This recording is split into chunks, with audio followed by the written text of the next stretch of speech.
Telangana Congress committee అధ్యక్షుడు రేవంత్ రెడ్డిపై YSRTP అధ్యక్షురాలు వైఎస్ షర్మిల ఘాటు విమర్శలు గుప్పించారు. రేవంత్ రెడ్డిని ఓ బ్లాక్ మెయిలర్ గానే కాకుండా ఓ దొంగగా అభివర్ణించిన షర్మిల ఓటుకు నోటు కేసులో అడ్డంగా దొరికిన దొంగ అంటూ ఆయనపై తీవ్ర వ్యాఖ్యలు చేశారు. రేవంత్ రెడ్డి మాట్లాడుతున్న మాటలు ఇతర కులాలను కించపరిచేవిగా ఉన్నాయని ఆమె ఆగ్రహం వ్యక్తం చేశారు. రెడ్డి సామాజిక వర్గానికి మాత్రమే అధికారం ఇవ్వాలన్న దిశగా ఇటీవలే రేవంత్ రెడ్డి చేసిన వ్యాఖ్యలపై శనివారం వైఎస్ షర్మిల స్పందించారు. రెడ్డి సామాజిక వర్గానికి అధికార పగ్గాలు కట్టబెట్టాలంటే ఇతర సామాజిక వర్గాల వారిని కించపరిచినట్లే కదా అంటూ షర్మిల ఆగ్రహం వ్యక్తం చేశారు. నేను మీకు చెప్పనవసరం లేదు. రుణమాఫీ అయితేనేమి, మహిళలకు పావలా వడ్డీకే రుణాలైతేనేమి, పేదింటి బిడ్డలకు ఫీజు రీఎంబర్స్మెంట్ పూర్తిగా ఉచితంగానే చదువుకునే ఫీజు రీఎంబర్స్మెంట్ అయితేనేమి, పేదలు కూడా కార్పొరేట్ ఆసుపత్రికి వెళ్ళి ఉచితంగానే వైద్యం చేయించుకోగలిగే 108 అయితేనేమి, కుయ్ కుయ్ కుయ్ కుయ్ అని ఫోన్ చేసిన 20 నిమిషాలకు పేదవాడి ఇంటి ముందుకు వచ్చే 108 అయితేనేమి, ఆరోగ్యశ్రీ అయితేనేమి, ఇలా 1 కాదు 2 కాదు 46 లక్షల మందికి కట్టిన పక్కా ఇళ్ల పథకం. అందుకే కదా ఈ రోజుటి వరకు మీ గుండెల్లో ఇంకా బ్రతికే ఉన్నాడు. కేసీఆర్ అంటేనే మోసం.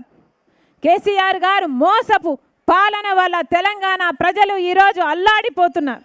అయినా పాలకులిగా కేసీఆర్ గారికి ఏదైనా పట్టిందా?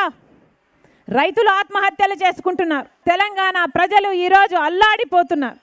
అయినా పాలకులిగా కేసీఆర్ గారికి ఏదైనా పట్టిందా? రైతులు ఆత్మహత్యలు చేసుకుంటున్నారు. నిరుద్యోగులు ఆత్మహత్యలు చేసుకుంటున్నారు. ఒక్కరోజైనా ఒక్కరినైనా పరామర్శించారా? ధైర్యం చెప్పాడా కేసీఆర్ గారు? అమ్మకు అన్నం పెట్టడు కానీ పిన్నమ్మకు బంగారు గాజులు చేయిస్తానన్నాడట ఒకడు. మన రాష్ట్రంలో మన రైతులు ఆత్మహత్యలు చేసుకుంటుంటే ఇక్కడ పట్టలేదు, కానీ పక్క రాష్ట్రంలో ఎక్కడో పంజాబ్లో అట డబ్బులు ఇవ్వడానికి పోయాడు కేసీఆర్ గారు. న్యాయమేనా? అంటే మన రైతులు కాదా? వీళ్ళు మనుషులు కాదా? వీళ్ళ ప్రాణాలకు విలువ లేదా? ఇక్కడ రైతులు ఆత్మహత్య చేసుకుంటున్నారు, ఇక్కడ విద్యార్థులు ఆత్మహత్యలు చేసుకుంటున్నారు. ఇక్కడ ఏం ఉద్ధరించాడని కేసీఆర్ గారు దేశాలు ఎలబోతాడట. ఇప్పుడు ఇంట గెలిచి రచ్చ గెలవమన్నారు పెద్దలు. కేసీఆర్ గారికి ఏ అధికారం ఉందని దేశాన్ని ఏలుతాడు? ఈ దరిద్రం ఇక్కడికి సరిపోదా?